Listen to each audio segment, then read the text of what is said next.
Good morning, everyone. Welcome to StudyIQ English. Very good morning, Rishi. Good morning, Soham, Ramu, Pareto, Neelam. Very good morning, everyone. Welcome to StudyIQ English and welcome to today's Hindu News Analysis session. That is the Hindu News class for 6th November 2025. Okay, so yesterday I was not there and I missed everyone. Each of my dear aspirants was thoroughly missed by me. It is such a part of my routine now. Without discussing the important news, without interaction with each one of you, it is absolutely a vacuum that happens. So I'm extremely happy and glad to see each one of you back here. Good morning, Sumedh, Udesh, Saurav. And as all other aspirants keep joining in, let me quickly show you the important UPSC relevant articles from today's Hindu newspaper, the New Delhi edition. So here are about 5 articles that I have chosen. The remaining were either very non-UPSC, very political, or mostly they were about the elections in Bihar, all the political controversy. So these are the more UPSC relevant ones. Let's quickly read them. And then even apart from that, yesterday, there are some new developments that have happened. For example, Sweden. Sweden has become the first official cashless country in the world. Then India and Israel have signed a new defense pact also. At the same time, Elon Musk's company is providing internet services across Maharashtra. So all these are also happening now. And I thought I will make separate videos on that. But from the Hindu, with regards to your UPSC exam, these were the more exam oriented ones. So here are the 5 articles for the day. And the first 2 articles I have taken from the editorial page. I think some new students are also here. You're most welcome. And I'm so happy that you've joined in. That is the Sitaram. Good morning.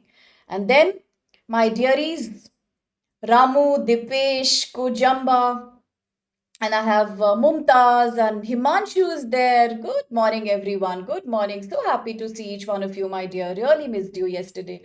Okay. So we always start with editorial because I think for our new aspirants, let me also tell them that editorials are the most complex and lengthy and the most detailed articles. So our idea is to pick up important points from them, create a conceptual clarity, of course talk to each other, like the students will share their important viewpoints. If they have any idea, any perspective, they share here. I also try to give my perspective, and we really, in a very interactive and a friendly way, we try to make sure that we keep linking current affairs to each other.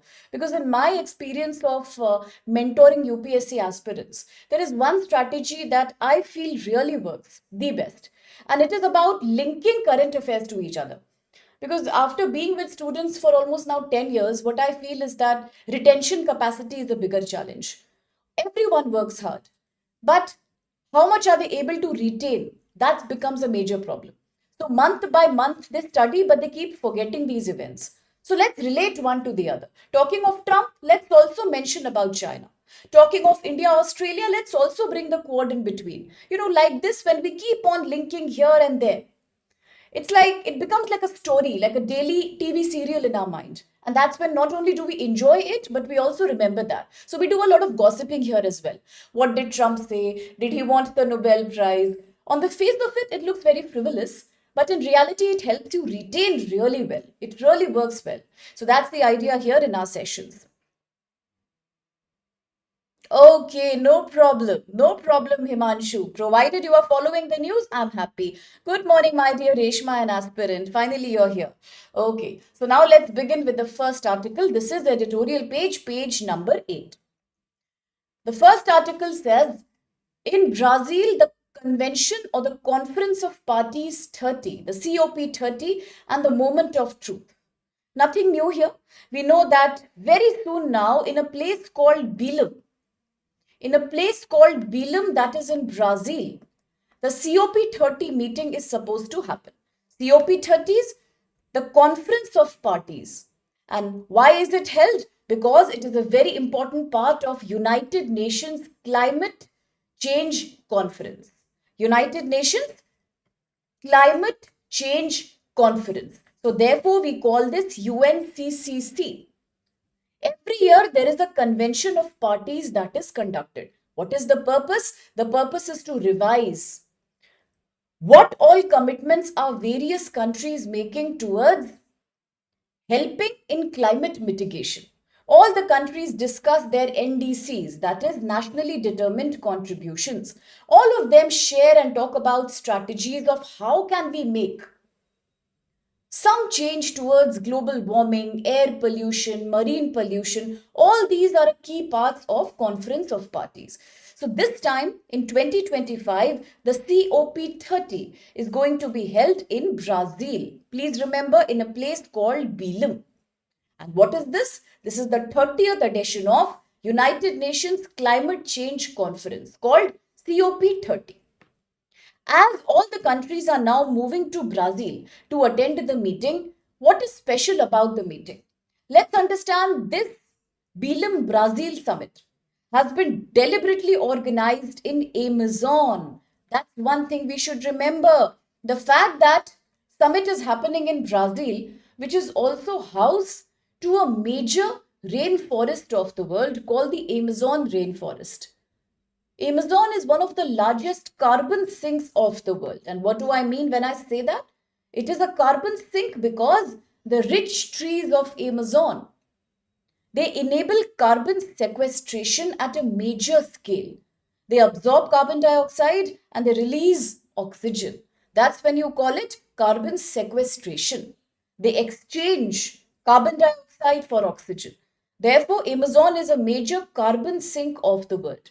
The reason why we are having the summit in Brazil is because of Amazon. And this means the world is trying to emphasize on the importance of rainforest, nature-based solution. Having the summit in Amazon is a symbolic attempt.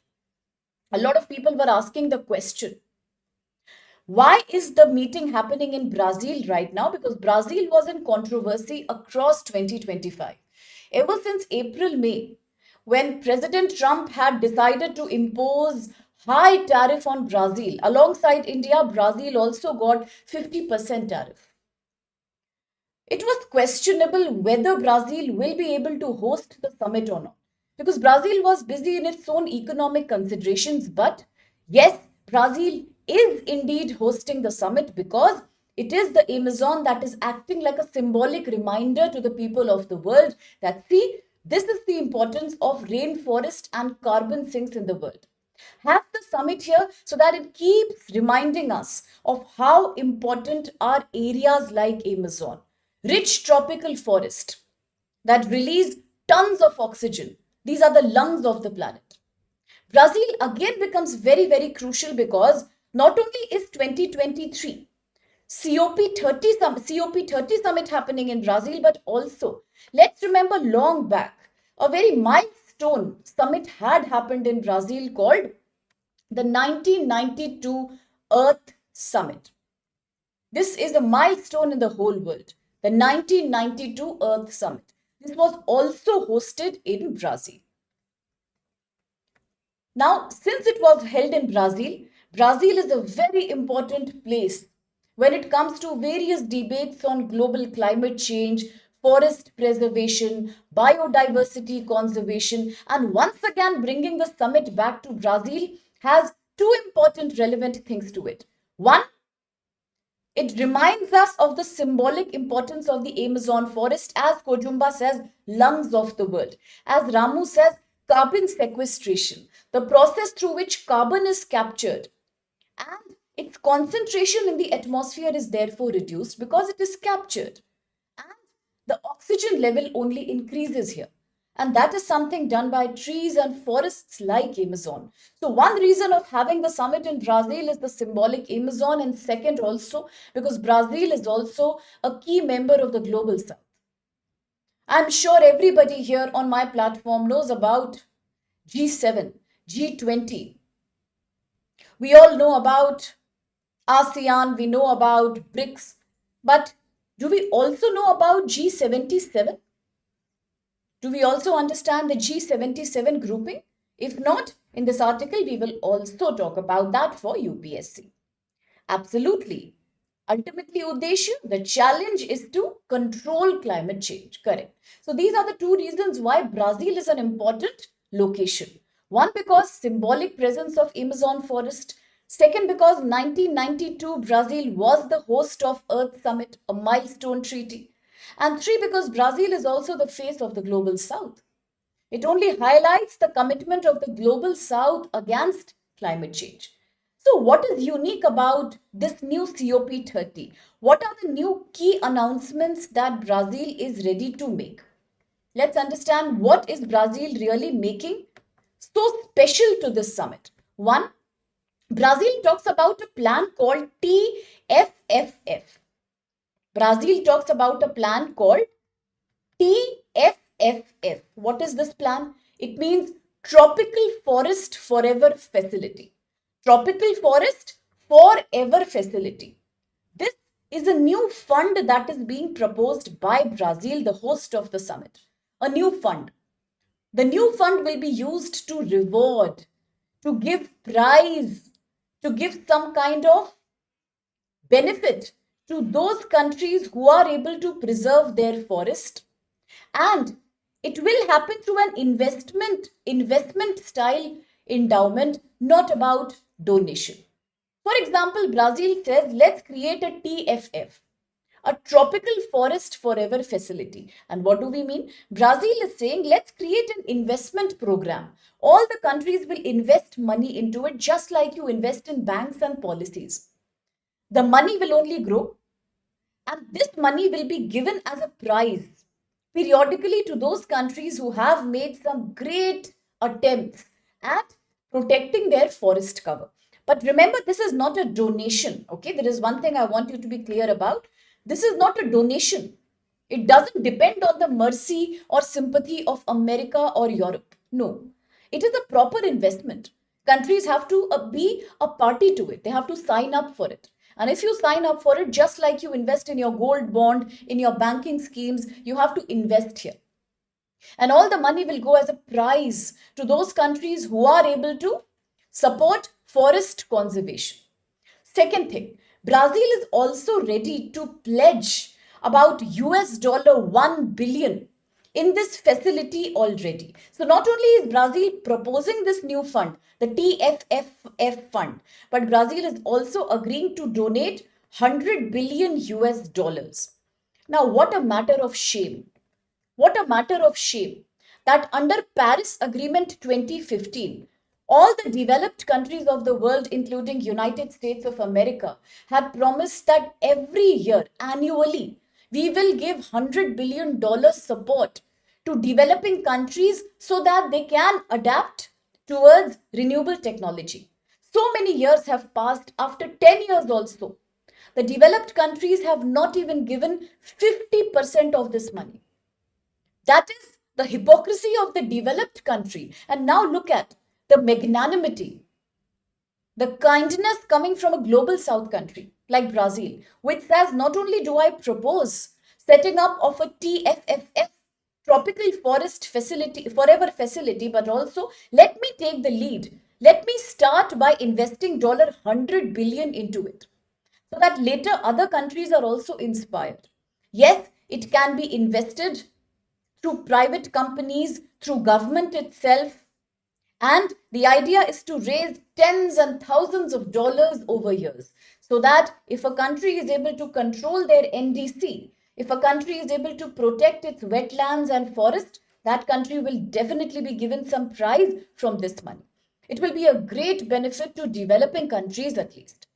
Now, World Bank has been named as the trustee or the financial manager of this whole arrangement. So, who will overlook and who will monitor this investment fund? It is going to be the World Bank to make sure the process is transparent and reliable.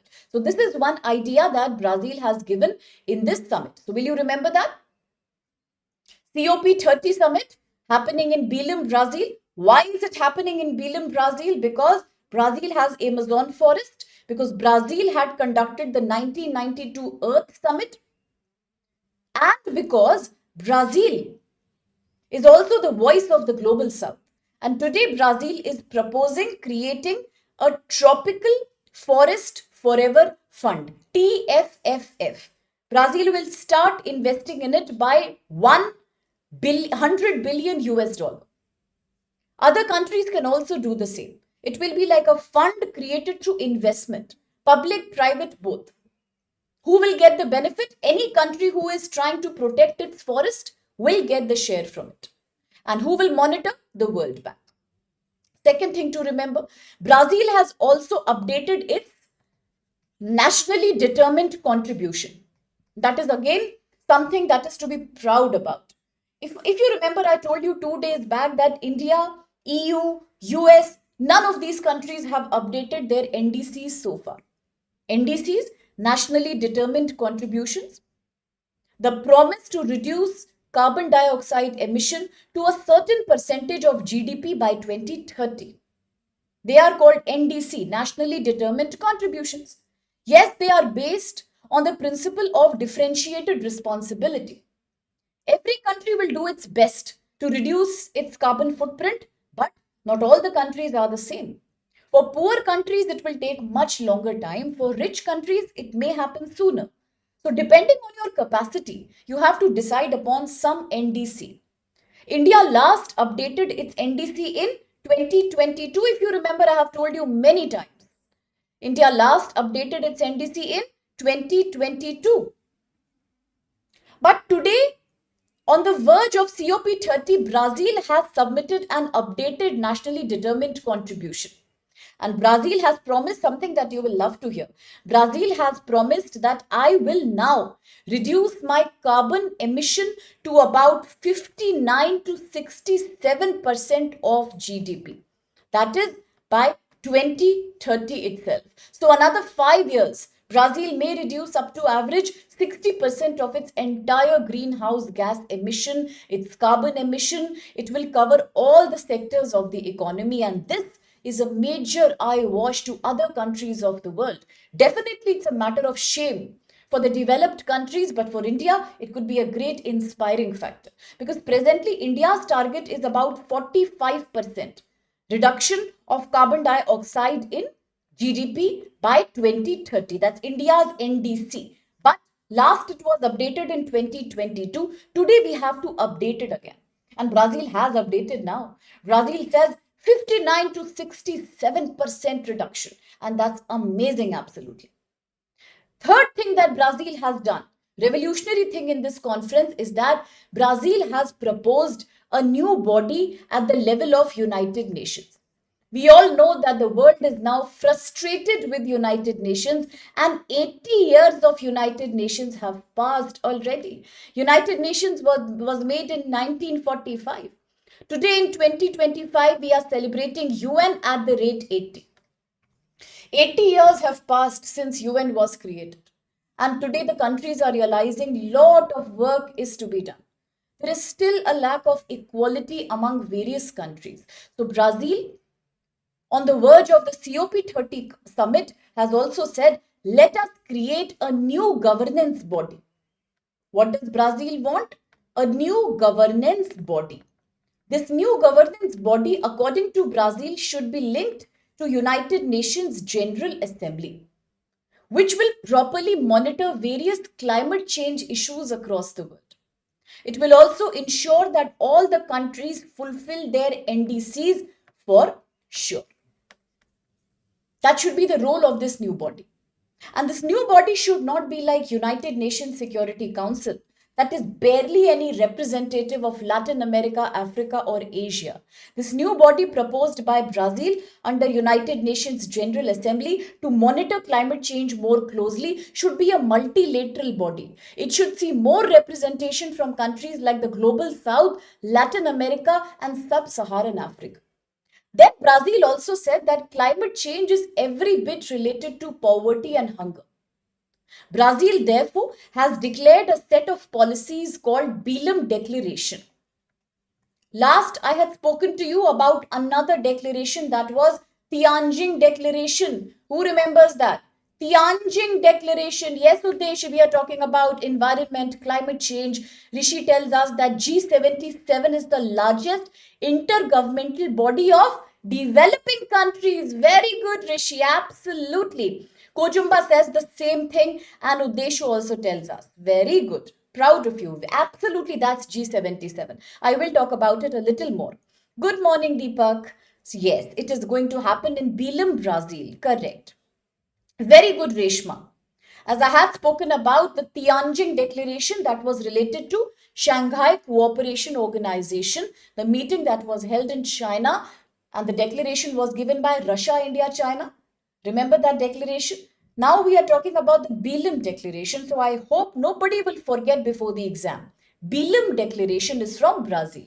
It is about United Nations Convention of Parties 30. Under the Belém Declaration, it is Brazil which has said that the world is facing hunger and poverty because of climate change. We need to very strongly link climate mitigation policies with policies on social security and social justice. Now, there is a prediction I want to make here today on this platform from my side. For next year UPSC prelims, you have the CSAT exam. I will be taking your CSAT classes also because that's what is my forte. I will take your comprehension classes. I will not definitely leave that.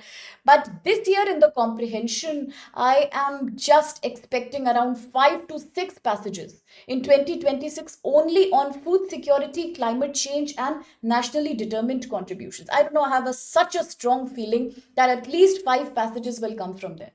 So be very clear with these concepts. Of course, CSAT is about logic and,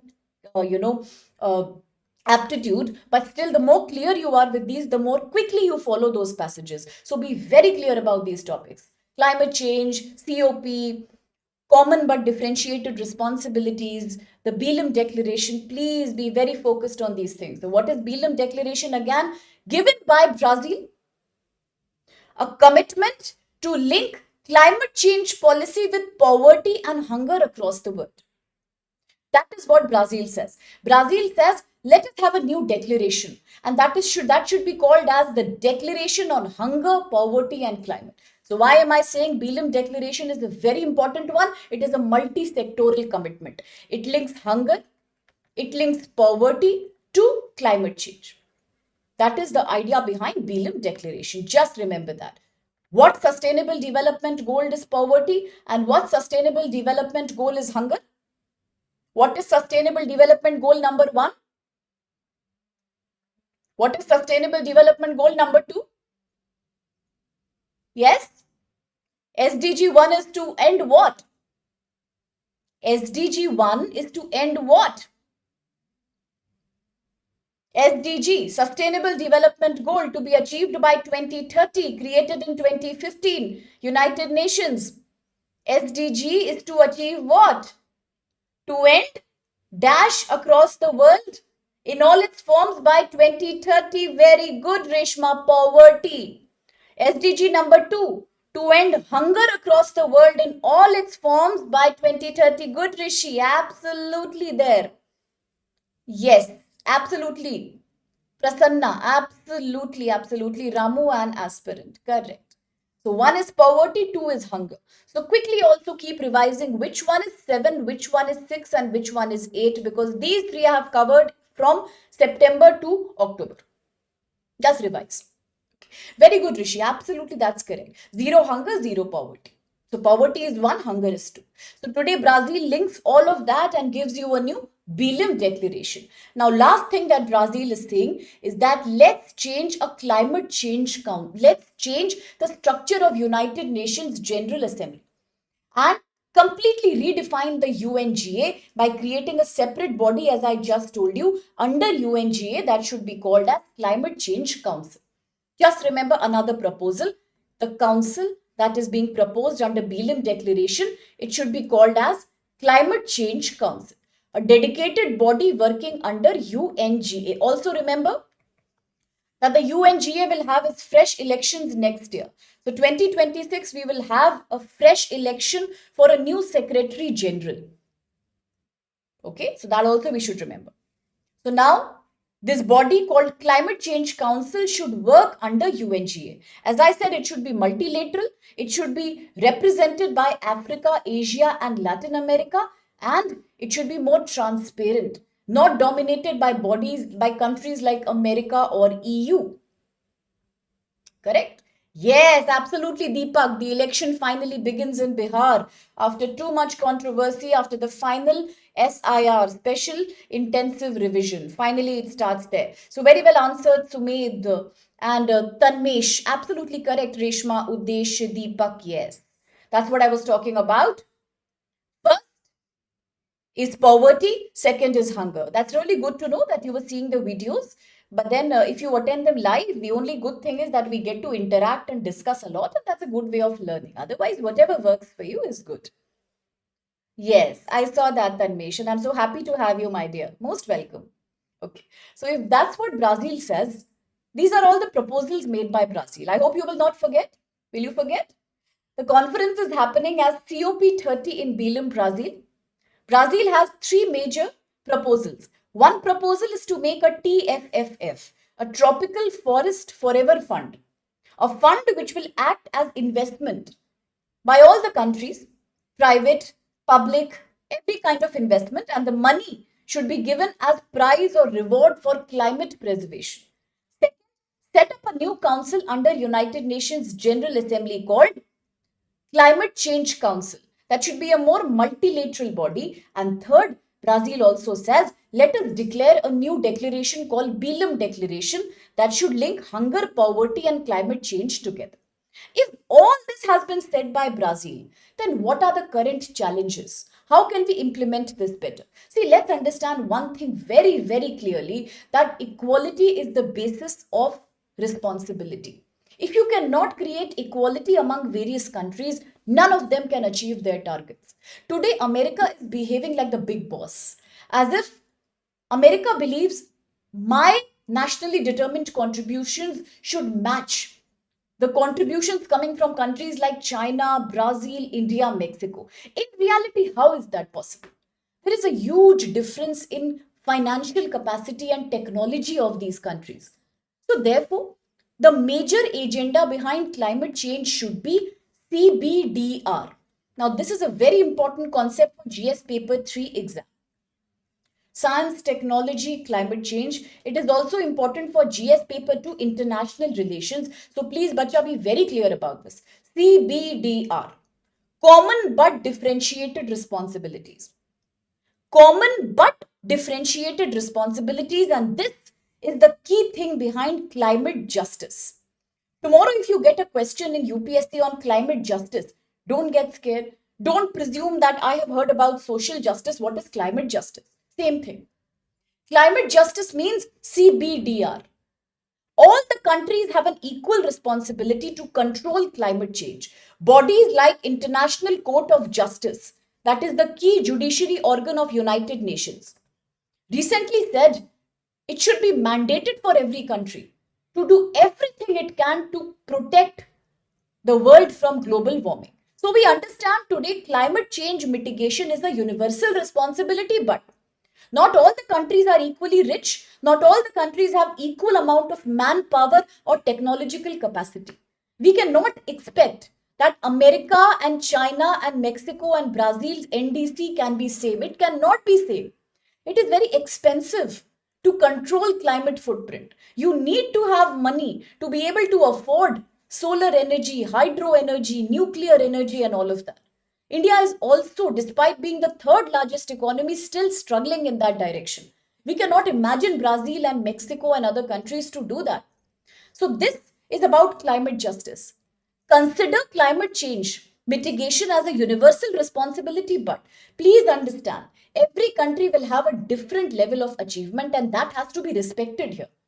This is climate justice under CBDR, common but differentiated responsibilities. Brazil's idea today is to further endorse the idea of CBDR, that there should be more support coming from global north into global south for the global south to be able to achieve renewable energy faster. CBDR means all the countries have a common responsibility to address climate change and environmental problems, but their contributions cannot be equal, and that is something we have to respect. Because historically, every country has a different pattern of industrialization, and second, not every country is equal in terms of technology, human resource, awareness, rare earth material, artificial intelligence or money as such. And that we need to respect. So Global South is trying and it needs support. Now, one more thing is very clear here, that today Brazil says, let us allow private investment into funds like the new Climate Change Council Fund or the new TFFF fund. But the problem is, if we completely privatize the funding process, will it again not create an imbalance between the rich and the smaller countries? Because all the big companies ultimately are rooted in the bigger countries, upper south, upper global north countries. So will private investment into TFFF not create a kind of inequality once again? That's the question being asked. Second thing is, let's talk about logistics also. Today, as the conference happened in Belém in Brazil, a lot of people were also criticizing over the cost. The delegations from so many poor countries had to travel all the way from Belém, all the way to Belém. They had to be accommodated. They had to be taken care of. They had to be hosted. Countries who are poor, their delegations really had a problem in traveling and taking care of all the expenses that it needs to show a good representation at Belém. So once again, the question is it really inclusive?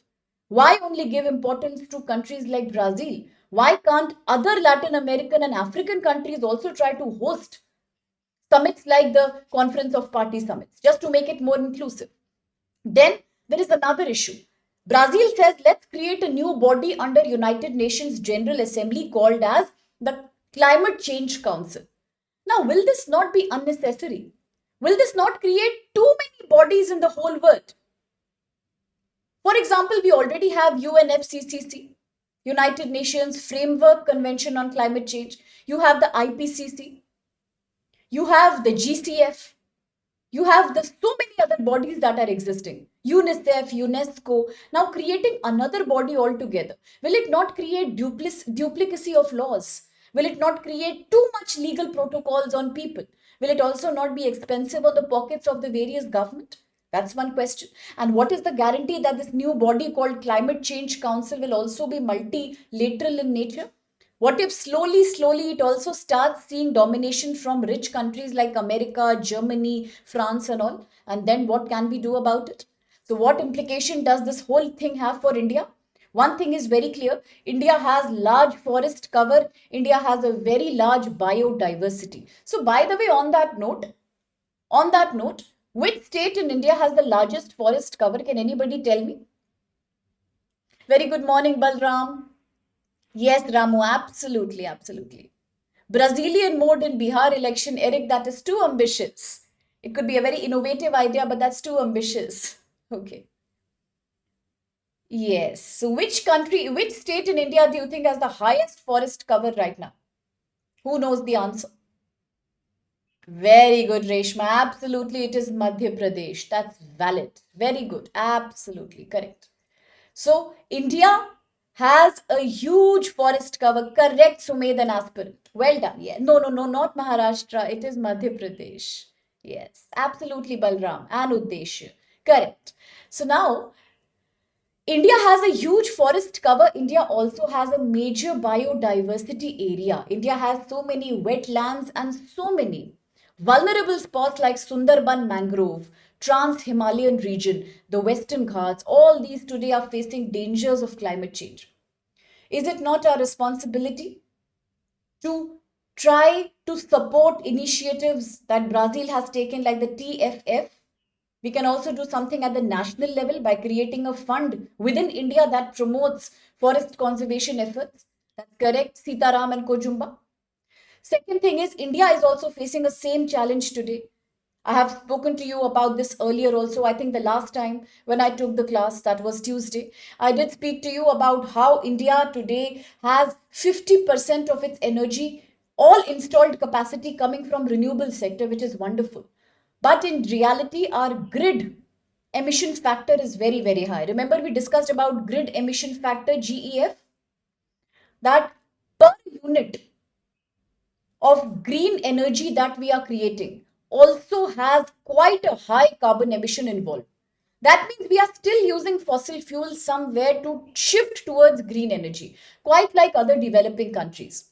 So that becomes a problem here. Using fossil fuel or using carbon dioxide to finance green energy and clean energy is a very hypocritical step. So we need to think about that. And one more thing is that now comes the concept of G77, as Rishi explained to us very well right now.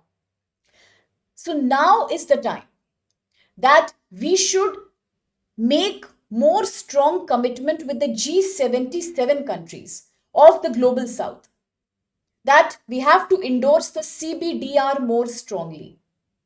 Yes, all countries are trying their best. India is also the leader of Solar Alliance. India is also shifting towards hydropower. India is also making so many run of the river projects. Of course, India has committed to 45% reduction in GDP of carbon dioxide by 2030. India is also trying to introduce its own carbon market next year. Besides, today already 50% of all our energy is coming from renewable sources. That is very good. But let's understand, we cannot compete with US and France. They have lesser population, they have a higher finance mechanism. So please, India should now come together with other G77 countries and pitch for a stronger belief in the concept of CBDR, common but differentiated responsibility. It should also try to upgrade its nationally determined contribution and do encourage various private companies in our country to quickly adopt green funding, to quickly adopt the green market bonds, to shift towards clean energy immediately. Good morning, sweetie. Yes, very good. Thank you for reminding us there, Uddesha. Per unit, lot of carbon dioxide gets emitted when we are trying to produce green energy. That means our grid emission factor is still very high. And until that continues to be high, we cannot safely say that we are becoming carbon neutral. So quickly for UPSC exam, what is the G77? Now G77 or the group of 77 is the largest coalition. Remember, largest grouping of developing countries within United Nations. What is the target? To promote collective economic interest and improve negotiating capacity of the global south in various international bodies. It was established back in 1964. Do remember. Initially, it started with a membership of only 77 countries, but look today, it has about 130 plus members. 130 plus members. Although the membership has improved, but still the name is G77. So do remember G77. Okay, a very important thing for UPSC. Correct. Yes, absolutely. That's correct, Anmesh. Well said. All right. So that is broadly what the article has said. India should carefully try to think about what Brazil has just said. India should also discuss among its own stakeholders. Is it logical to move towards TFF proposed by Brazil? Is it logical to create a new body called Climate Change Council under United Nations General Assembly? Should we really call the Belém Declaration as a joint one on hunger, poverty, climate change? Should India endorse this idea in the G77 created in 1964? And ultimately, how to use G77 to promote CBDR towards climate justice? These are the most important things you need to remember from this article. If there is any confusion, you can let me know. Anyways, we will revise it when we do the monthly revision once. That is by the end of the month. So quickly the question now. Consider the following statements regarding Belém Summit and the COP30. One, COP30 will be held in Belém, located in the Amazon region of Brazil, with a focus on forest conservation and climate action. And two, Brazil announced a new concept, Tropical Forest Forever Facility, TFF. As please read the statement carefully. Before you answer, read it carefully. Brazil has announced TFF as a donation-based mechanism to support countries that have tropical forest. And three, Brazil has updated its nationally determined contribution to reduce the greenhouse gas emission across all sectors of the economy. So which of these are valid? Absolutely valid answer given there by beginning with Reshma, then Rishi, and then of course we have Uddesh, Balram, Sitaram, Eric, Sweetie, Ramu, everybody has answered. Kojumba has not answered and Dipesh has not answered. I wonder why. There's so many lovely answers are coming. Yes, from Pareto, from Tanmesh, and that's all very correct. Absolutely correct. Yes, Soham. Correct, Mamtaz. Correct. Kojumba comes there. Sumedh, correct. Very well answered. Yes, it is absolutely B. B is the valid answer here. Why? Because you read the second statement very carefully. Very good, Saurabh. That's correct. And why is it correct? Because yes, the target of the Belém summit is what you know. Third is also correct. Brazil recently updated its contributions to about 69%, and that's amazing. And a very good question coming there. KK, why is it not B? It is not B because Brazil has announced the TFF, but Brazil says it should not be based on donation. It is about investment, just like you invest in a bank or a bond. All the countries have to invest in this. That investment plus little bit donation perhaps will be used as the funding here in the TFF mechanism. It is not based purely on donation, so it cannot be correct. Absolutely, as Reshma gives you the explanation, it has to be investment based. So beautifully answered, and I'm really happy to see that. Correct, aspirant, and correct, Avinash. And absolutely, that's right. And Saurav is asking some question. How are they going to reduce carbon emission as we move towards modern technology? Anyway, we are releasing so much chlorofluorocarbons and, the greenhouse gas. And that's the hypocrisy all about, Saurav. That's the whole debate about development versus ethical concerns versus environment. It is practically impossible to have a green energy that is absolutely green. And that's the concept of greenwashing. This is the concept of greenwashing UPSC GS paper 3. That you think that we are doing a great task by moving towards renewable green energy, but in reality, if you see the ugly side effect of it, you won't even have the desire to use your iPhone or smart mobile or any kind of laptop. When you see 2, 3 year old children in Zambia, Congo, in various other regions of the world, their hands have become like 80-year-old, 5 year old kid. It's all wrinkled and crumpled and all. You can see the veins there using cobalt, nickel. It's like dangerous for them. And that's the ugly side of rare earth material mining. That's the ugly side of creating white goods and sophisticated technology. So, on paper, we are doing a great deal. But in reality, until there is reduction, until there is recycling, and until there is minimization, no amount of greenwashing will actually give you the benefits. That's very clear. And that's a very ethical question that you've asked there, Saurav. Okay. Right. So now let's quickly proceed towards we can't fully avoid Ramu. I agree. Yes, Kojumba. Second article is also bacha editorial only. This is page number 8 and it's important. It says clean up the voter list urgently, but not in the way you have done in Bihar. Now this article is quite a funny article. It started on a very impressive note. And the article says that as per official data, in India you have 40 crore vehicles. 40 crore vehicles are there. And each vehicle has a unique registration number. You agree? Yes. All of them have a unique registration number. Second, in India, you have 20 crore licensed drivers. In India, we have 20 crore licensed drivers. But each of them have a unique license number, correct? It never happens that two vehicles have the same name plate, number plate. No. It never happens when two people have the same number of their driving license. No, that is not happening.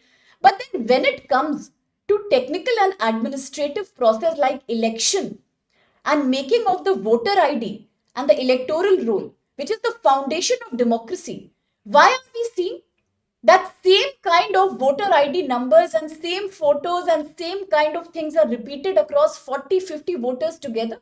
Why do we see duplication in that case? Is that not very, very hypocritical and very, very irresponsible? Yes, GS paper 2, polity and governance, looking at the Election Commission of India, looking at the voter registration and the preparation of electoral rolls. A key responsibility of the ECI, the Election Commission of India, Article 324 of the Indian Constitution, under the Representation of People Act 1950. The duty of the ECI to produce and to create valid electoral rolls, valid voter ID list. But that doesn't happen. What a paradox. Democracy is the foundation of India's polity, and that is flawed somewhere. So, what are the problems identified in this article from states like Bihar? One, Rather than a periodic revision, the SIR, Special Intensive Revision, was conducted after a gap of 22 years, in which so many people died, so many new people took birth and became matured also. We had thousands of people who had to give vote, but their names were not there. And we have so many of them who died, permanently migrated, but their names were still there. That is not good. One thing is there is a lack of uniqueness in the data also. For example, the same EPIC. Now, this is very insulting. In the same way, it is very funny also, because this reminds me of my childhood experience. So, a few years back, I saw one of my relatives. He's a male relative of mine, and on his electoral voter ID card, the photo of a lady was printed. It became a huge joke, everyone was laughing and all. But in reality, beyond the laughter, beyond the, beyond the absurdity, it just shows the fracture in such a serious administrative process in India. Imagine. Think about that. So that is very, very odd. That in India, if you look at EPIC, electoral photo ID card, the numbers for different individuals are sometimes the same. How is that possible? But that's happening. So the electoral photo ID card numbers are for different people across different states have found to be the same. It violates the basic principle of unique identity in any database. So, whenever you create a database, whether the database is for election, whether the database is for census operation, whether it is for Aadhaar card, whether it's for passport, the idea is to create a unique identification number. If too many people have same registration number in their voter ID card, then what is the purpose behind having a different voter ID? It defeats the purpose of EPIC, electoral photo ID card. Second, until recently, now just listen to this carefully, you will find this very intriguing actually. Yes, absolutely, Ramu. It happens in Aadhaar card also. I have also seen that. I have myself seen that. Females are written as males. In male iCard, photo of a woman is there. Some 25-year-old person is there, age is written as 85. 80-year-old person is that, age is written as 26. All this is exceedingly common. Funny, but very, very shattering also. Now look at that. Until recently, a voter's registered mobile number, suppose you and I are voters, our registered mobile number could be changed by using a form called Form 8. Form 8, right? So what happened? Very recently, just few months before, voters' registered mobile numbers could be changed by using the Form 8 without the voter being notified also. Without you and I being notified, our registered mobile numbers could be changed by using Form 8. Once the mobile number is changing, the person will get some kind of OTP to initiate the change, right? The people will suddenly receive an OTP once the mobile number has changed. Now, the person who is initiating the change will only get the OTP. But here the problem is you and I don't even know. We have not even applied for that change. So how can we get that OTP? And even if we get some OTP, do we know that we are supposed to actually submit it back or not? Will we get susceptible to certain kind of cyber crime or not? Is it even authentic or not? We don't know. So that is the problem. And this is the process through which a genuine person can be deleted from the voter roll. And in reality, there is a place in Karnataka called as Aland. Okay, the article says Aland constituency in Karnataka. A shocking revelation came. There was a deliberate attempt, a deliberate action done in which 6,000 genuine voters were removed. They were exposed. There was an attempt to delete about 6,000 genuine voter names just by using the Form 8. Okay, yes, the DOB change, correct. The date of birth change or the registered mobile change, absolutely correct, Sumedh, correct, Rudesh. All this we can change by using the Form 8, but deliberately 6,000 names were tried to be deleted in Aland constituency of Karnataka.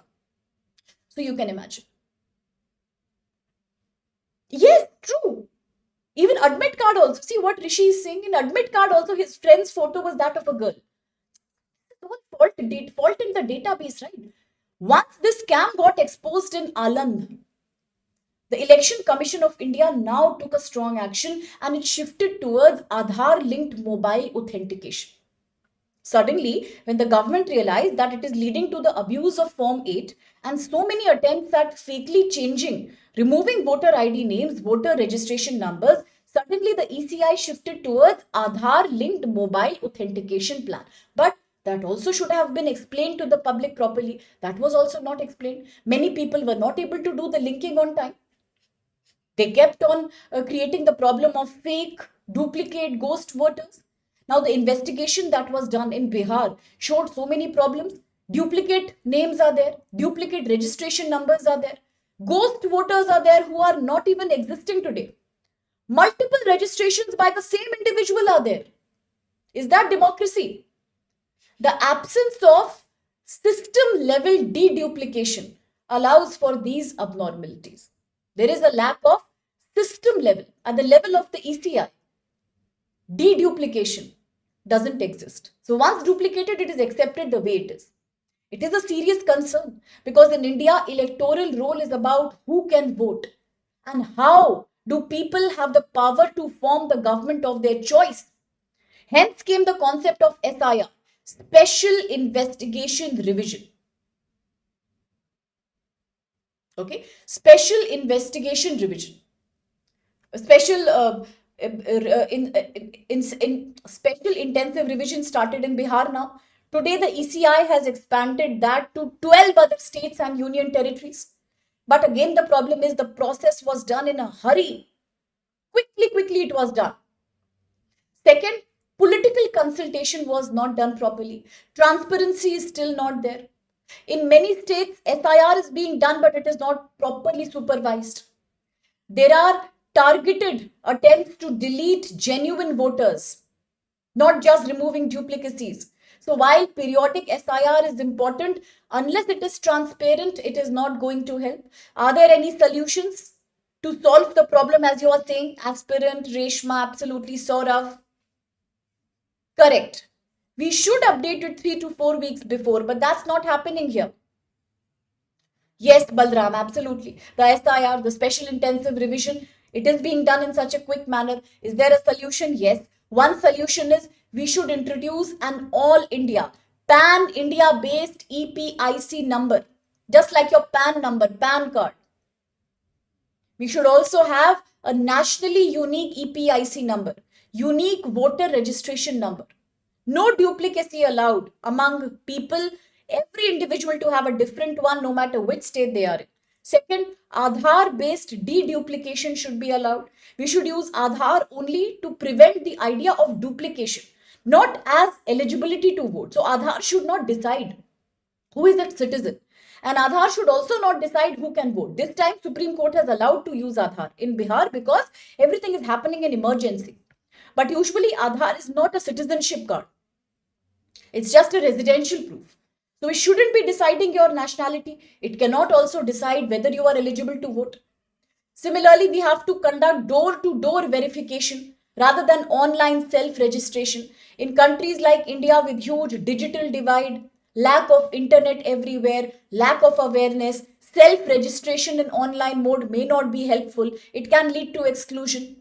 Parties should complete the monitoring and surveillance process at state level electoral booths, district level booth and rural level booth. All the records should be documented and made accessible to the public. After all, it is about the Right to Information 2005. And we should publish machine readable electoral rolls. Rather than making manual elaborate rolls, once the data is collected, we should have machine readable, machine punchable, readable electoral rolls to enable cross verification, better transparency. That's what the article says. Yes, not the citizen proof. Correct. Absolutely, Ramu, well said. That's what Supreme Court said. Aadhaar cannot decide whether you have citizenship. This time in Bihar, it is being used as a part of 11 other documents to be able to get a voter ID because now in emergency, there is no time to do anything new. But for future across all other states, we can have a much more logical model that Aadhaar can be used definitely as the proof of your address. But for every Indian citizen, we should have a separate EPIC, electoral photo ID card. No kind of repetition should be allowed. Correct. Aadhaar cannot define your nationality. It's only identity. So true. Very good. So quickly the question. Look at the following statements about issues in India's proposed SIR. One, the epic number, electoral photo ID number in election commissions, voter list are strictly unique nationwide. And no two voters in different states share the same EPIC number. Two, Aadhaar is not a proof of citizenship, but it can be used for deduplication of electoral rolls to remove duplicate, fake, and ghost entries. And three, the Bihar style SIR is uncontroversially, no controversy about it. It is recommended as the perfect method for cleaning voter list across all the states. It's an easy question. Don't you think so? Absolutely, Kojumba. Aadhaar can be generated by, yes, by the birth certificates in hilly areas. Correct. This is one of the reasons behind so many refugees that are entering India. Absolutely, because Aadhaar generation is not tough. Anybody can give you an Aadhaar card based on your birth certificate. But does that mean that you qualify for the citizenship? That in India is regulated by the Citizenship Act 1955. That's a different thing. Part 2 of the Constitution. There are certain clear-cut principles from Article 5 to Article 11 that determine your citizenship. And Aadhaar definitely cannot. So that is important. Okay, so answers are coming quickly. So let's see which of these. That's absolutely correct. Started by Reshma, aspirant, and then Saurav, Udeshi, Rishi, MK, Ramu, Balram, Mumtaz, and Soham and Sumit. Absolutely A is the valid answer. Some students are confused with D, but C, the third statement is incorrect. Because in Bihar, we are saying the model is faulty. See, so many problems are there in Bihar right now. Ghost voters are there, duplicacy is there, SIR is being done after 21 years or something. At the same time, it is so faulty that the government, in frustration, the Supreme Court also allowed, okay, use Aadhaar card. But that doesn't make any sense. So third is not valid. See, yes, Rishi, absolutely. So yes, Kojumba, Rishi, it has to be A then. A is the valid answer. I hope it's clear to everyone. Though, if there's any doubt, let me know. Sweetie, it has to be A. Correct, Sitaram. Correct, absolutely. Just like we take the residential permit, we can use the same method as our biometric record also. That is also a very logical way of creating a single pan India card. That's correct. That's a valid point raised by you there, Mumtaz. That's correct. Correct.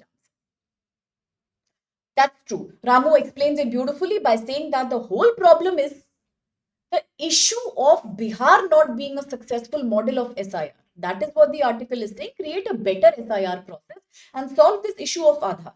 And Ramu, the beautiful question that you asked, Representation of People Act 1950 versus the 1951. Let me just take it up as an explanation tomorrow properly. So I will bring back all the explanation and let's discuss it tomorrow as a separate topic. A very important question. Very good. GS paper 2. Now quickly, the next article is challenges facing the upcoming income survey. So let me quickly brief it up for you. Article is trying to say that in India right now, today in India, we do not have a direct, comprehensive national data set on household income. That is a very big problem. Today in India, we lack a national data set of household income. An all India data set, an all India data, you can say collection, a data reservoir. We do not have that for household income. That is lacking in India. Yes, if we are willing to do it, it will happen. That's correct, Kojumba. But it doesn't happen. So this article is saying if in India, all in all, we lack a comprehensive direct database on household income, today the government has initiated a new project called the 2026 Household Income Survey. Please understand, it is called HIS. Just remember this word HIS, Household Income Survey. Because we do not have a proper national data set for household income, today the government has started 2026 All India household income data. Household income data. Correct? Yes. There is no national data Uddeshya, Eric. That's why.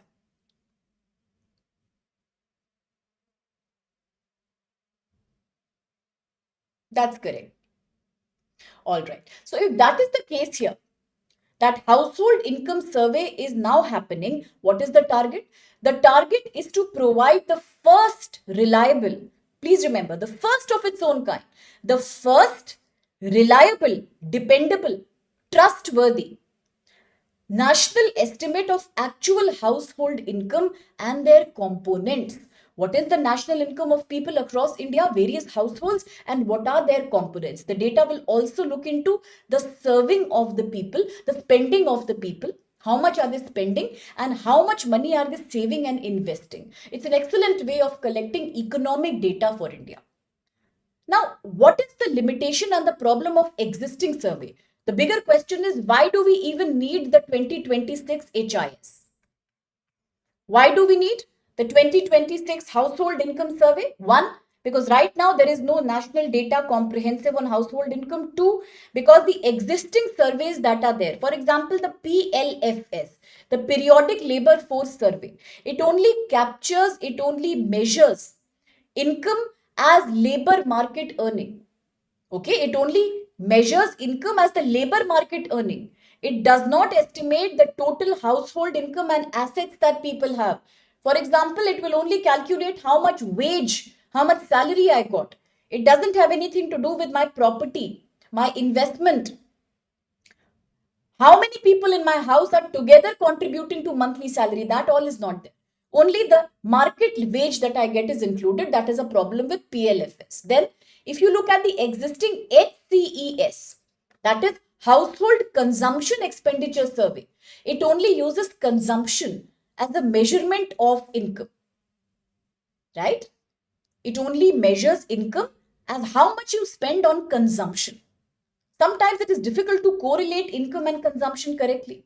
Then if you look at the RBI, the Reserve Bank of India Consumer Confidence Survey, Reserve Bank of India Consumer Confidence Survey, it also captures the sentiment.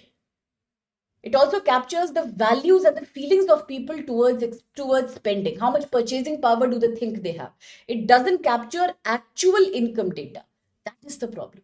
So that is why we need today a household income survey. And what will make it so special? Because the survey will collect income data directly from people. Right now, we have representatives coming to our house to collect National Family Health Survey, to collect Periodic Labor Force Survey. We will delegate organizations to do it. We will collect it as a secondary data, but not anymore. Under the new HIS, under the new Household Income Survey 2026, people will collect information directly from the Indian citizens, from direct wage earning people, from direct people on the ground. It is a direct collection, not indirect. Second, it will record complete household profile. Which social group are you from? What is your religion? And which location are you situated in? It will see whether you are in agriculture or whether you do in non-agriculture work. It will see the amount of land, property, and what kind of house do you have. It will also see whether you have a loan on you and when are you planning to repay those loans and how much EMIs are you paying. For the first time, there is going to be a detailed survey which will talk about detailed salary breakup of various people. What is the allowance? What is the overtime that they do? How much bonus do they receive? Do they get any severance pay if they lose their job? Do they have any stock options given from the company? It will also look into the number of days people are working through the week, number of hours that people work. Then calculate the daily salary limit for them. It will also look into, if they are doing agriculture work, what kind of crops are being cultivated. It will see the number of crop quantities that are harvested. Business sector, market revenue will also be included. Plus, it will also see people who are getting pension, remittances, state specific welfare scheme. All of that will be included now. And from that, the Consumption will also be recorded. How much are people spending on rents, EMIs, food, all of that, transportation. And then the survey will calculate the overall profit that people earn, not just the income that they have. It's a very difficult task, but that's what the government is planning to do. Why does this data matter so much? The data matters because it will help us in understanding the class, caste, linked occupational hierarchies. We say that caste system is not that important in India today. But on ground, if you see, there are many occupations that are still linked to certain castes more than the others. In agricultural India, the land ownership still is in the favor of upper caste groups. So this kind of a detailed survey helps us understand what are the class and the caste dimensions of income and occupation. It will help us in seeing the real profits that Indian farmers are making. Then it will also help us in seeing how much EMI burden do urban Indians have. How many of them are using credit cards to actually pay off their loans and debts. It will help us in evaluating whether the welfare schemes are really helping the people or they are just on paper. It will also segregate the direct benefit transfer schemes, the DBT schemes like the Bihar's Mukhyamantri Mahila Rozgar Yojana and other schemes that are based on subsidies. So, although it is a very challenging exercise, because according to a recent estimation, 95% of people are not comfortable in giving these private answers to their income, religion, and caste. Another problem is rich people, especially, are trying to hide their income because they are worried what if it attracts more tax and more kind of enforcement from the government. They are trying to underreport their income. Sometimes people are hiding their caste. They are ashamed to admit that they are from a particular caste. People sometimes forget also. They are not able to recall exactly how much profit they earned and how much they spent. Not everyone is making a written record of that. Especially farmers' income is very variable. It varies from one agriculture season to another, from one harvest cycle to another. Plus, casual laborers. Casual laborers are traveling from one place to another. It's difficult to speak to them. And even if you speak to them, their income is very variable. One day they earn a lot of money, the second day they may not earn anything. Lockdowns, curfews, elections, rainfall, it all impacts their work. So they are very seasonal in terms of their income. So this income data is not a very stable data that we can collect. Some people are also worried that if we really give the data, the government may start taxing us or increase the tax burden on our income bracket. So these are certain problems here. So the government says one solution can be, rather than going door to door, at least in the rich gated communities, allow people to self-register online and give away their information. Second thing is spread more awareness campaign that the purpose of HIS is not to increase taxation. It is not to publish anybody's private data. No way. They will be secured. It is only so that the government has a real estimation of India's household level income and expenditure. It will help us in creating other economic policies at the macro level. Plus, have more trained staff who are proficient in local languages. If people communicate in the local language, it helps in developing trust in the rural people whose data is being collected, and also try to have some cross verification of this data by using digital tools so that at least it is an authentic data. That is all that this article is saying. All in all, quite an ambitious plan to create a pan-India household income survey. Yes, that's correct, Ramu. Absolutely. Consumption is very different from region to region. That's very correct. Absolutely, Rishi, that's correct. Data on income, it's like the first time national survey that's going to happen on income. That's correct. Correct. Perhaps, Ramu, the economically weaker segments may be getting some help out of this once their deprivation is analyzed more properly. Absolutely, Udesha. I was talking about the Mukhyamantri Rozgar Yojana. Correct. Uttar Pradesh could be a good example here. Yes, all these are the points of difficulties, that why is it difficult to have this exercise done. It's a great exercise, but it could be slightly difficult to have it. Quickly, the question, consider the following statements regarding HIS. One, the household income survey will be India's first national survey to directly measure household income rather than taking the data and inferring it from consumption pattern. Two, the survey aims to collect detailed data on salaries, casual labor, agriculture, non-agriculture, self-employment income, as well as government welfare schemes. And three, pilot testing. Initial testing shows that some respondents are not comfortable in sharing their income details, and few of them are also worried that what if it leads to a leak of privacy, and what if it is a very sensitive matter. So which of these statements are valid? Absolutely correct, Reshma. Well done. That's correct. That's a very valid point, Saurav. Correct. People will definitely contribute more in taxation, like in America. Yes, that's very good. So that's correct only. Reshma, Sitaram, Saurav, aspirant, and Sumit. Yeah, it's A. Third is incorrect. Okay. They are not comfortable. In fact, people are feeling uncomfortable in sharing such private data about caste, location, salary. So third is not correct. That's correct. Kojumba, Mumtaz, Balram, Ramu, and Soham. 95% people, as per the article, are not comfortable. So now editorials are done. Quick revision of other important news events. One, Maharashtra has come in the news as so many fishing women, women from the fishermen community, have come in open, and they have also written a plea, a request to India's president, Miss Draupadi Murmu, saying that we need heritage site status for all the coastal areas in India, because our culture, our language, and our livelihood practices are very unique. And of course, we are under threat because of climate change. We are under threat because of too much tourism. And our incomes are also fluctuating. So, therefore, we should be getting our coastal rights. One thing is, please control infrastructural expansion in the coastal areas by strictly implementing the Coastal Regulation Zone Act. So, please strongly implement the Coastal Regulation Zone Protocol and control the infrastructure and economic degradation of coastal areas.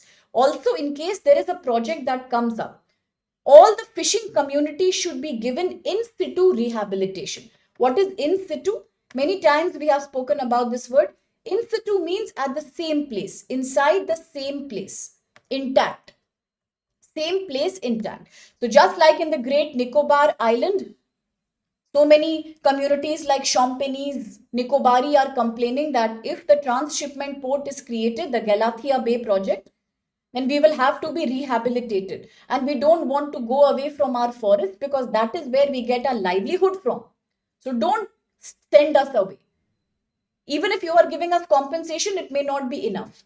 So similarly, here today, the fishing women, the fishermen women are asking the president that please make sure that the coastal zone regulation is implemented, and if there is an infrastructural expansion done in the coastal areas, then it should ensure in situ rehabilitation.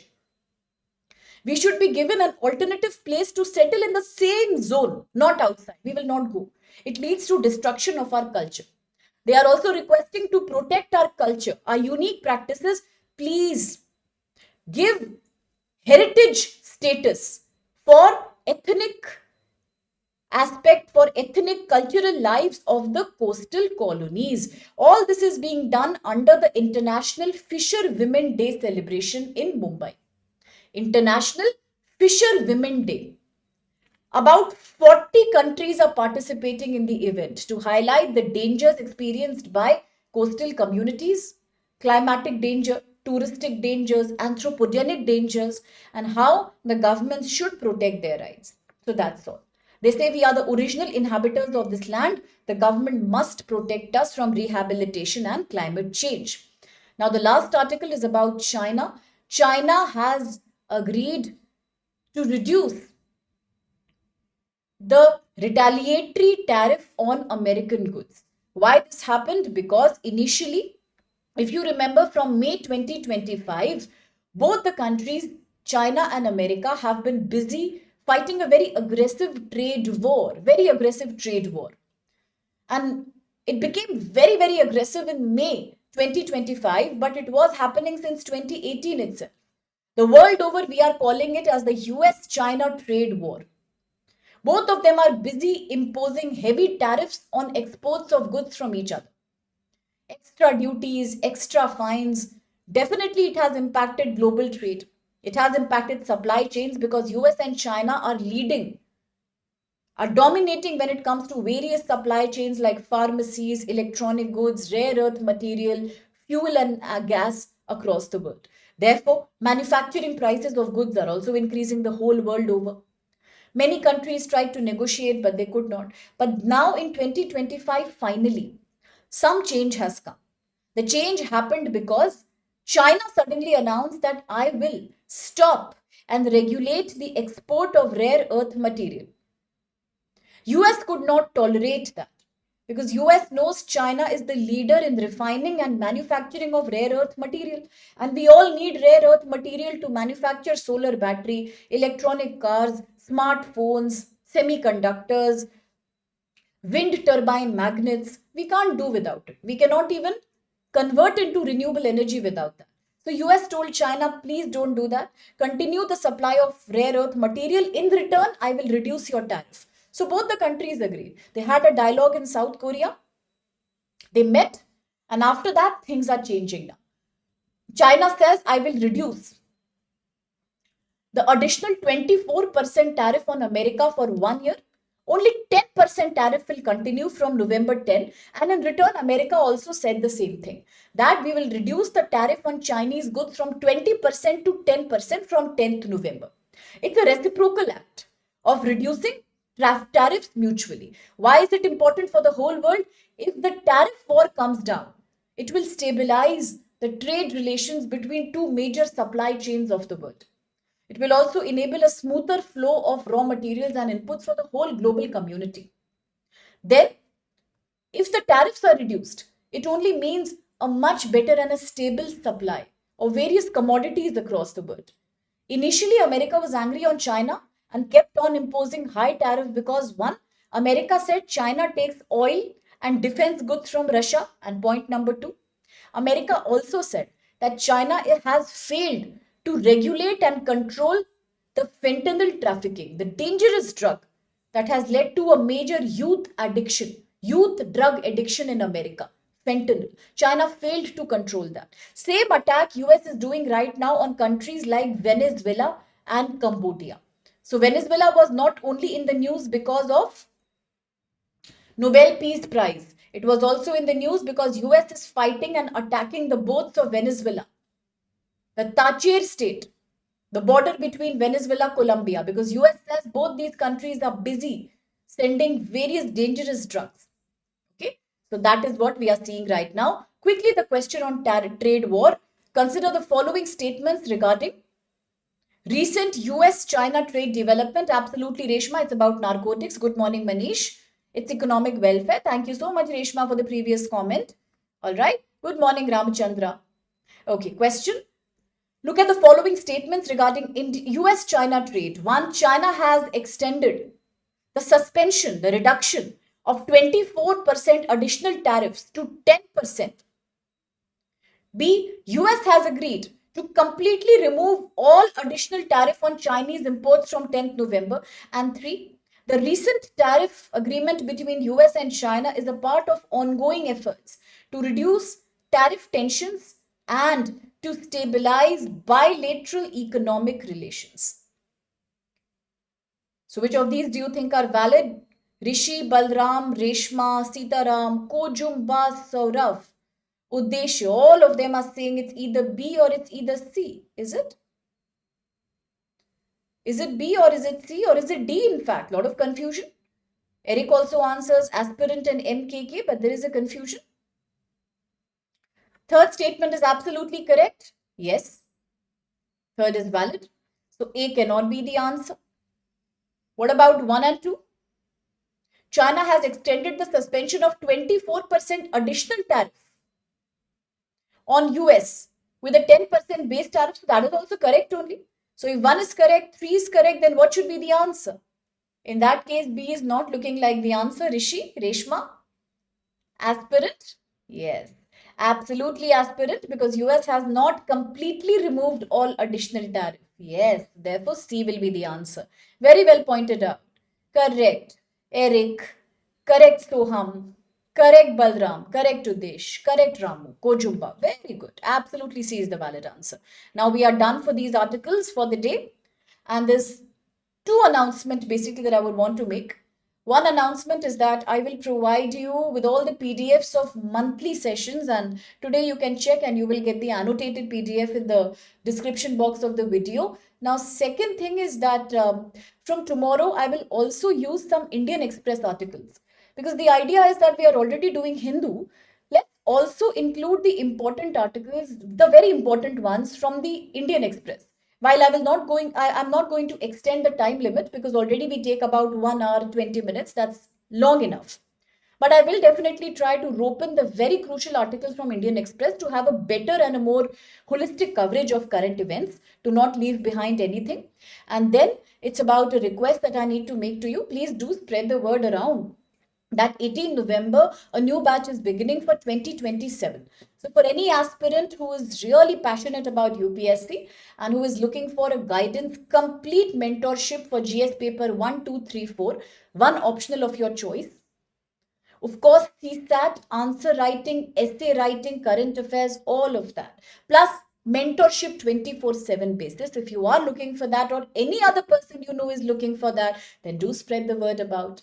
It's in Hindi, English, and bilingual medium. It's a sale, and the price is only 20,999 for 1 full year of complete UPSC guidance. Please ask people to use the code SPLY. If you are interested, you can also use the code SPLY, when immediately you will get the sale offer. Then if those who are writing the exam in 28, even they can start with a money as humble as 34,999. In return, all GS covered. One optional of your choice, heavily discounted. As I said, answer writing, news, CSAT, all of it is a part of this capsule program. For those who are in Northeast, southern part of India, exclusive English batch.